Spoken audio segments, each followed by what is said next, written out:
All right, welcome back. Today, we're going to do something a little different. We are going to try and make sense of an entire year of, well, absolute chaos, innovation, and change by looking back at 2024 and the start of 2025 through the lens of one of my absolute go-to sources, Wyatt Barnett's The Zeitgeist Distilled newsletter. So let me just ask you this. How do you make sense of a world that feels like it's permanently stuck on fast forward? It's a question I feel like we're all wrestling with. The pace is just relentless, you know? It feels like trying to drink from a fire hose of news and trends and massive shifts all happening at once. And this past year has been a masterclass in that exact feeling. I mean, we saw AI leap from being a nerdy curiosity to a core piece of our reality. The entire media landscape got turned on its head, and the global economy, well, it felt like it was strapped to a rocket on a roller coaster track. When you're facing that kind of information overload, what you really need is a filter, a guide, something to help you separate the signal from all that noise.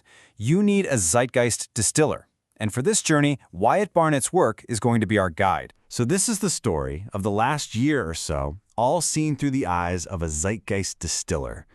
We're going to pull out all the key threads that really define this period, all drawn straight from his weekly dispatches.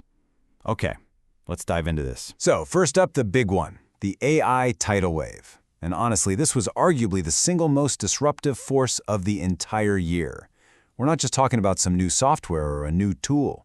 No, this was a fundamental shift in how we work, how we create, and even how we think. You know, the thing that's truly staggering here is just the speed of it all, the sheer velocity. In early 2024, the world was still just trying to catch up to what OpenAI was doing. By the middle of the year, GPT-4o was basically everywhere, but so was the problem of AI slop, that just endless stream of low-quality AI-generated junk clogging everything up. Then things got really wild. By late 2024, a company called DeepSeek dropped some model that's nearly as good as the best one out there, but for a tiny fraction of the cost. And now, just this year, they're right there challenging the most advanced models, and we're seeing whole new ways of working, like vibe coding, start to gain real traction. And that brings us to a really crucial new idea, vibe work. This concept, it kind of grew out of what the great Andrei Karpathy first called vibe coding, and it represents a massive shift. It's about moving away from being the person who does the task to being the person who coaches an AI agent to do it for you. Your job becomes all about strategy, feedback, and guidance, not the manual work itself. It's a whole new paradigm. And this whole AI revolution, it's not just happening on our screens. As the futurist Amy Webb points out here, the real cutting edge is expanding into the physical world. This combination of biology and computing is getting very, very real. So, the same incredible forces that supercharged AI also completely rewired how we get our information. And the central question of the year really became, who do you trust when literally everyone is a broadcaster? For a hot second, the answer for a lot of people was TikTok. And this quote from the newsletter it absolutely nails why. Unlike all the polished, perfect platforms, TikTok had this raw, authentic energy.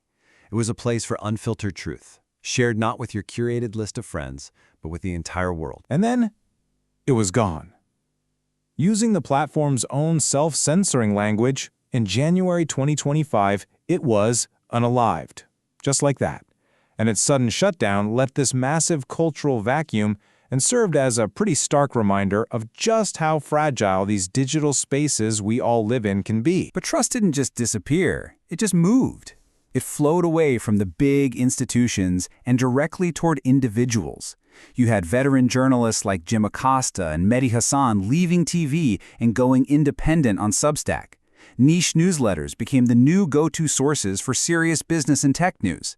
And this shift created these entirely new cultural ecosystems, like the Zeinturn, this very online, very male-centric culture that follows figures like Dave Portnoy and drives memes like Hawktua into the mainstream. It all really points to a massive reversal of trust, where audiences started craving that raw authenticity over polished authority. Okay, so this whole disruption of trust leads us right into our third big theme, the economy. And wow, this was a year of total whiplash. It was driven by huge policy shifts, political shocks, and this looming threat of what a lot of people started calling Trade War 2.0. It all kind of started with this one number, 25%. That was the proposed baseline tariff on our trading partners. And that single policy idea sent absolute shockwaves through global markets, forcing businesses everywhere to brace for impact. Now, an economic move like that is, of course, tied directly to the political landscape, specifically to the really dramatic red shift in the 2024 election. And the map showed this shift happening in some truly unexpected places. We're talking about the 5 boroughs of New York City and even the once solidly blue Rio Grande Valley in Texas. All of this created this really fascinating dynamic, this tale of two superpowers. Here in the US, there was a massive productivity boom happening in the service industry, but it was masking this deep frustration among working-class men, a feeling that directly fueled political change. At the exact same time, China was having its own version of America's Gilded Age, crazy growth, but its obsession with control and its whole model built on cheap labor started to raise real questions about its long-term potential. All right, so after all that heavy talk of AI and trade wars, let's lighten it up a bit.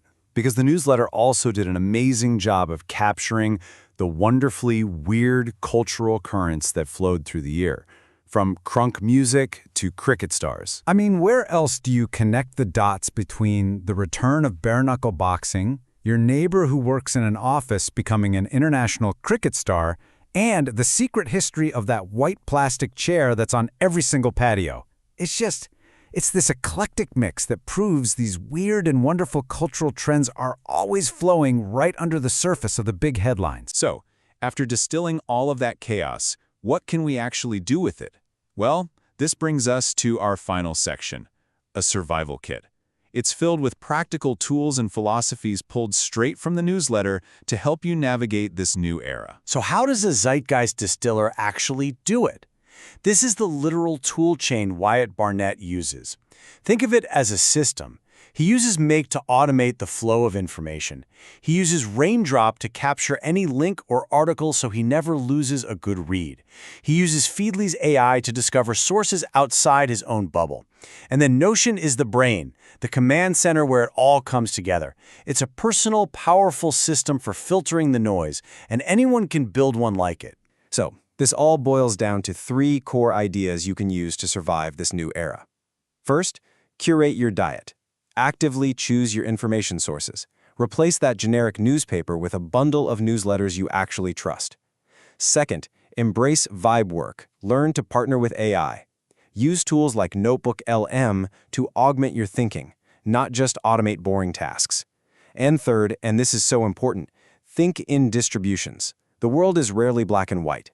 Understanding that trends and data exist on a spectrum, it helps you avoid so much bad binary thinking. And this quote from the legendary analyst Mary Meeker, which was shared in the newsletter, really just sums it all up perfectly. The genie is not going back in the bottle. One thing is certain, it's game time for AI, and it's only getting more intense. That's it. The forces we've talked about, especially AI, they have unstoppable momentum. The genie is out, and it's only going to get more intense from here. Which leaves us all with one final, crucial question. The future isn't just coming. It's arriving faster than we ever expected. So the only thing left to ask is, are you ready for it?